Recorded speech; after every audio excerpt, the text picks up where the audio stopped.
Muy buenos días, ¿qué tal? Saludos cordiales. La unidad educativa a distancia Juan Montalvo Fiallos les da una excelente, calurosa bienvenida aquí a su clase de filosofía con primero bachillerato. Estamos el día 12 de septiembre y el tema que tenemos para hoy es el renacimiento. Un tema conocido, muchas veces hemos escuchado de ese renacimiento. Y si hacemos textualmente bajo el contexto, el renacimiento es un renacer. ¿Pero a qué se debe? ¿Cuándo inició esto? ¿Por dónde se extendió? ¿Qué aporte nos dio hasta la actualidad? Vamos a verlo. Antes de iniciar, pues tenemos nuestra frase positiva de la semana que dice: debes hacer lo que crees que no puedes hacer. Ahí está el reto. Sabemos que hay muchas cosas a las que somos capaces de realizar. Eso ya para qué ponernos como meta o como propósito si ya lo sabemos que podemos hacer. Tenemos que ponernos metas intangibles, reales, que sepamos que no podamos hacer y que nos permita buscar las estrategias para llegar a hacerlo. De esa manera crecemos. Si nos acostumbramos a hacer lo mismo y lo mismo repetidas veces, vamos a caer en la monotonía. Queremos siempre perfeccionarnos, ir avanzando a rumbos desconocidos y los vamos aprendiendo. Eso es interesante. En este caso del Renacimiento, pues así empezó. Las cosas en el tiempo de la filosofía se basaba prácticamente desde que conocimos que todo el mundo creía en Dios como dogma, y esa era la religión, no había nada más. Se creía en Dios, Dios existía, Dios creador, y eso era absolutamente todo. Pero llegó el Renacimiento. Vamos a ver a qué se refería esto. El Renacimiento fue un movimiento cultural europeo, ojo, europeo. Empezó en Italia y se fue expandiendo para todos los países de Europa, ¿ya?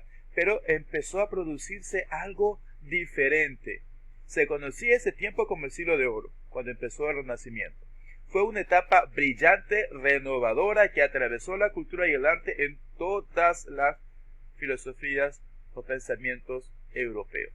¿Okay? Y ya empezó ese Renacimiento a dejar atrás las normas o los dogmas y empezar a trabajar con el ser humano como tal y con la naturaleza como tal. ¿Okay? Veamos más adelante qué sucedió. Este movimiento, que comenzó en Italia, se expandió por toda Europa a partir del siglo XV. Impulsó un renovado interés en el saber y los valores clásicos, que envolvía o abarcaba el Renacimiento, la liberación del espíritu. El espíritu tenía la capacidad para decidir y hacer sin necesidad de regirse bajo leyes o dogmas estrictos. La iniciación de una nueva ciencia. Esta ciencia lleva a venir en base a la razón. Ya no solamente en una creencia firme, decir yo creo en esto porque tengo que creerlo, sino a buscar la verdad. Comienzo de una filosofía social. Ya empezábamos a ver grupos de personas que empezaran a aportar a la sociedad con la filosofía, no solamente en el pensamiento de una doctrina para imponer una cierta religión, sino abrir la mentalidad para más pensamientos positivos. De esa manera hubo una renovación del pensamiento antiguo. Antiguamente se empezó con el empirismo, que todo era por percepción y por experiencia, ¿verdad? Que ya hemos analizado. Entonces se volvió a eso. Vamos a ver de qué manera. Inspirados en las antiguas culturas de Grecia y Roma, los artistas del Renacimiento crearon sus obras basadas en la observación del mundo visible y también en las partes exactas de las matemáticas. ¿Por qué? Porque ya empezaban a darle armonía, equilibrio y perspectiva. Y para que eso sea, tenía que basarse en algo matemático para saber cuánto medía un cuadro, de qué dimensiones era, cuánta cantidad de pintura se iba a utilizar, qué modelos se iban a seguir, y todo eso tenía que tener una perspectiva diferente. Por eso es que se empezaron a basar los renacentistas en estas culturas ya más exactas a la ciencia. Note a lo que lleva el Renacimiento filosófico. Fue la filosofía que se desarrolló en Europa desde el siglo XIV hasta el siglo XVI. Es una época de transición entre la Edad Media y la Edad Moderna. El Renacimiento es la reactivación del conocimiento y el progreso tras siglos de predominio de un tipo de mentalidad, aquí está, miren, dogmática, establecida en Europa en la Edad Media. Es el fruto de la difusión de las ideas del humanismo, que determinaron una nueva concepción del hombre y del mundo. ¿Okay? Estaba todo hecho, estaba todo dado y supuesto, ¿verdad? Pero empezó a revelarse, por decirlo así, los pensamientos de lo que ya estaba estereotipado. Ahora, ¿Qué caracterizó este tipo de filosofía, este renacimiento? Primero, el hombre busca la verdad. Ese era su fin. El hombre tiene que encontrar la verdad a diestra y siniestra, como se dice. Siente curiosidad por todo. Tiene que interrogarse, preguntarse por qué esto, por qué lo de acá, a qué se debe lo de acá, por qué se origina esto. Curiosidad innata del hombre. Pone su fe en la razón y desarrolla el conocimiento. Ya no es solamente en un dogma, como le venía diciendo, creo en Dios y con eso se acabó. No, ahora tengo que fundamentar esa creencia en la razón y aprender, buscar, investigar a qué se debe. Ya no cree que Dios será la respuesta de todo. Hay muchas cosas en que mucha gente se confía y dice, no, Dios es para todos, Dios aquí, Dios acá, y puede ser cierto. Dios está para todos y en todo momento. Sin embargo, hay respuestas que tenemos que buscarlas por nuestras mismas fuerzas, siguiendo obviamente sabiduría a él. Siguiente, el hombre ya empieza a investigar apoyándose en la ciencia. Ya va cada vez más apoyado en hechos científicos y denotados, evidenciados. Este periodo filosófico es principalmente crítico. Se cuestiona el dogma predominante como fundamento de la filosofía. Ya te empiezo a preguntar, a ver, sí, existe Dios, pero ¿por qué? Sí, Él es nuestro creador, pero ¿por qué? ¿Dónde está la evidencia? ¿Dónde está el hecho científico? Se abandona el teocentrismo y se opta por el antropocentrismo. Dios es todo, ahora no. Ahora el hombre tiene que buscar soluciones y buscar filosofar.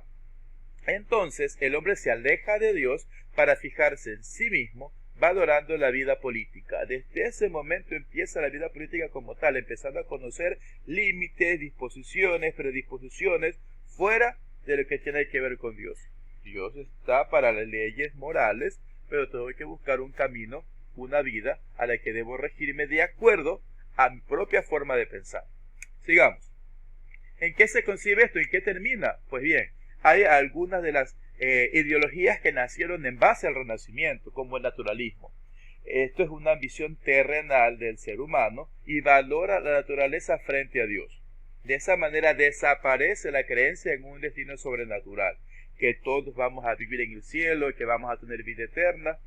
Todo va de la mano ahora con una valoración de la naturaleza. Quiere decir que lo que tenemos ahora es lo que habrá y es lo que tenemos que cuidar. El antropocentrismo, por otra parte, se reconoce la individualidad como valor esencial de la persona humana, característica que conduce a la defensa de un nuevo modelo de humanidad. Cada individuo tiene su valor y cada individuo debe ser respetado su forma de pensar y de actuar. Y de ahí viene el humanismo, que tenía que respetarse pues tranquilamente la esencia del ser humano como tal. Luego de esto tenemos en la Reforma Protestante. Aquí empieza digamos así, una divergencia en cuanto a las religiones. ¿Por qué? Porque se creía o se estimaba una religión para todo el mundo. En este caso era la religión católica, que tenía posesionada la mayor parte de la gente y de los creyentes. Sin embargo, la Reforma Protestante, que tiene como propósito llevar la defensa de la religión interior y la búsqueda de la salvación por medio de una comunicación individual con Dios. No hace falta ir a la iglesia, no hace falta leer la Biblia, no hace falta seguir las normas establecidas en este libro, sino era sencillamente mi relación.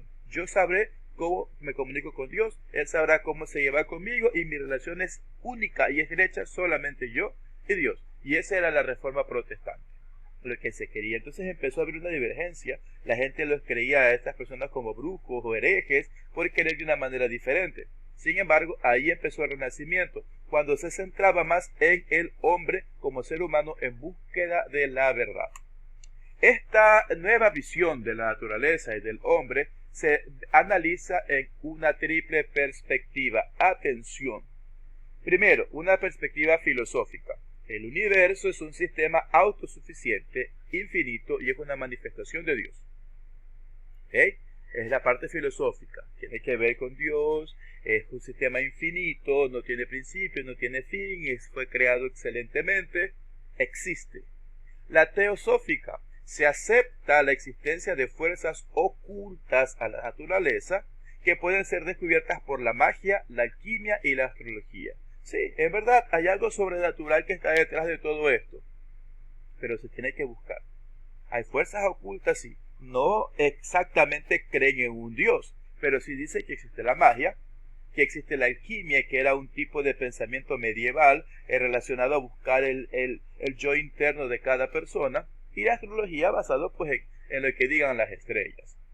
Bien, y tercero, la perspectiva científica. El conocimiento científico de la naturaleza destaca su carácter racional y matemático. Era 2 más 2 es 4. ¿Y por qué 2 más 2 es 4? Por esto evidenciado y calculado. Era todo debido a la razón. La ciencia lo que hacía era comparar y contrastar los resultados. Entonces esa es la triple versión o la triple visión de la naturaleza. Filosófica, creado todo por Dios. Teosófica, buscar de otras maneras en asunto de las fuerzas ocultas sin hacer claro un Dios supremo, pero sí fuerzas supremas. Y la científica, todo conocimiento tiene que estar respaldado por un hecho. ¿Ok? ¿Cuál es el origen de este pensamiento filosófico y científico? 3 aportes muy importantes. Tengan en cuenta, tenemos a Paracelso, que era una persona que empezó a crear lo que era la alquimia, la idea del microcosmos, el alma como arquetipo del universo. Eso era lo que buscaba Paracelso. Él empezó a decir que la alquimia era la búsqueda de ciertos placeres, incluidos los sexuales. Investiguen ese tema, es interesantísimo, lo que tiene que ver con la alquimia. De hecho, va a ser un tema para la próxima semana. El concepto de la relatividad de los fenómenos debido a Copérnico. Copérnico ya conocía, ya él tenía su visión de la astrología, de las estrellas, de los planetas, y ya tenía otra visión, que algo tiene que pasar por cierta razón. La idea de lo infinito o limitado enunciada por Nicolás de Cusa. Este señor ya empezó a ser, era alemán, y empezó a ver que había relaciones, sí, entre las cosas que existían, pero también tenía la creencia en un Dios, aunque no como dogma, sino como algo razonable, y tenía sus razones para creerlo. Progresivamente vamos a analizar a detalle todos estos 3 personajes y ver el aporte que nos dejó a nosotros como a la ciencia y a la filosofía. ¿Ok? Luego de esto, pues vamos a concluir, tenemos esta conclusión, que el Renacimiento llegó a ser un pensamiento mágico. En eso podemos concluirlo. Fue una época en que se consideraba que el filosofar era una actividad mágica, era pensar algo mágico, algo ilusionista, que tenía que ver más con la visión espiritual, con el cosmos, con la astrología, con la alquimia. La filosofía renacentista estuvo marcada en su origen por declive de la teología. Cada vez que aumentaba el renacentismo a través de la búsqueda de la verdad humana del hombre por sí mismo, dejaba a un lado a Dios. Dejaba a un lado los preceptos que se habían estipulado hace mucho tiempo como dogma, y se empezaba ya un ámbito más espiritual. Si bien es cierto, no creíamos en Dios a través de un libro que nos explique y nos ponga leyes que nos teníamos que cumplirlas, empezaba a ser una relación más afectiva entre Dios y el hombre, a la vez que utilizaba la razón como fundamento y se beneficiaba y valoraba mucho la naturaleza como parte de la vida del hombre. Bien, pues eso es lo que tiene que ver con el Renacimiento y el aporte que da el Renacimiento a la filosofía. Luego de esto que hemos aprendido, ustedes tienen este cuestionario de 6 preguntas que van a responder en base al tema. Van a contestar las siguientes preguntas. ¿Dónde empezó y extendió el Renacimiento? Ya lo vimos donde inició, ¿verdad? 2 características del Renacimiento te van a poder poner qué es naturalismo, qué es antropocentrismo, qué es la Reforma Protestante, qué buscaba la Reforma Protestante, una sola religión. ¿Cuál es la triple nueva visión de la naturaleza? Ahí teníamos 3, ¿verdad? 3 formas. Así que espero que ustedes puedan contestar estas preguntas. Recuerden que es la tarea, súbanla, pásenmela por WhatsApp o a la plataforma institucional. Y eso ha sido todo por esta semana, señores estudiantes. Un gusto verles. De aquí estaremos conectándonos en una próxima oportunidad. Que tengan un excelente fin de semana.